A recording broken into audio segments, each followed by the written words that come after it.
Kasi ang pinunta talaga namin dito magpa-ano lang talaga. Magpatuloy lang talaga sa ano ko kasi schedule na din niya and willing naman siya. Kaya lang, sa tagal ba naman naming tinawag sa aming number na 159, kaya napag-isip-isip kong i-avail na rin ang kanilang services for medical health, which is may medical mission sila, may mga doktor na titingin, libre, and kasi in celebration with the araw ng poblasyon, with also the help of and coordination with the San Miguel Corp Power Plant Foundation, kaya nangyayari yan. And besides kaya tayo ay nagpipili na rin para i-avail na rin ang kanilang offer since libre naman siya at wala namang bayad, so why not?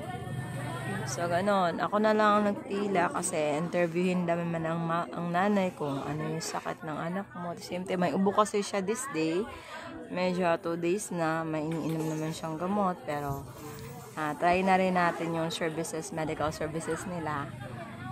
So kasi para naman talaga yan sa mga tao, which is beneficial sa mga tao na nangangailangan talaga na magamot. Tsaka ito. So, interviewin ka with your personal data ng anak mo kasi yung birthday, kung ano pa, and anong sakit niya, ano pa pa-check up mo. So, wala yung bayad. Height and weight din yung patient. Yan. So, marami na nagsisidatingan. Yung iba dyan, maaga pa lang ay pumipila na. Hindi naman namin kayang pumunta ng mga alas 7 kasi syempre papakain pa yung bata, marami pa i-prepare. Tapos kayo din kakain kayo kasi buong araw yan. Buong araw yung services nila. And meron ding cut-off pag 12 o'clock. Pag hindi ka umabot ng 12, hindi ka na magka-qualify doon sa mga liver na services. Meron din silang mga dental check-up.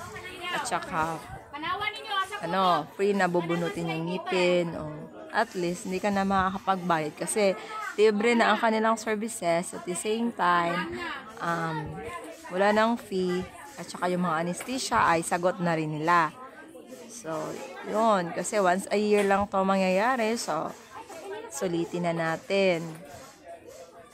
Nagpa-check up din yung mama ko kasi talagang mapilit. Ikaw kasi senior. Nagpa-check up ka rin kasi libre. Nako, kaya naman in-avail na din niya. Ayaw niya na sana kasi mataas ang pila pero priority naman kasi senior citizen.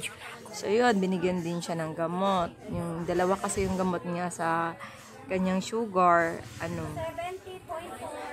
dalawa. Isa ang nabigay, pero mahal din yun, kaya avail na rin. Kasi mahal yung isa nung gamot niya. At saka, hindi siya available dito sa city pa mabibili yung isa. Yung dalawa. So, at least, meron ng isa. At least, yung isa na lang yung bibilin. So, at least makaless din tayo. Binigyan niya rin siya ng gamot na sa ubo, sipon. So, kung may karamdaman yung mga senior, ay meron ding vitamins din na ibibigay sa kanila. O sa lahat ng papacheck up. Kasi marami din naman marami talagang gamot ang na-offer dito. So, maraming gamot sila na stock.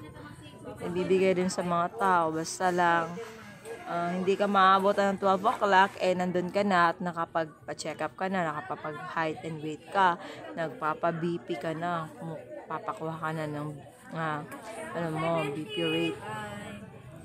So, yun lang. And so far, satisfied naman sa service.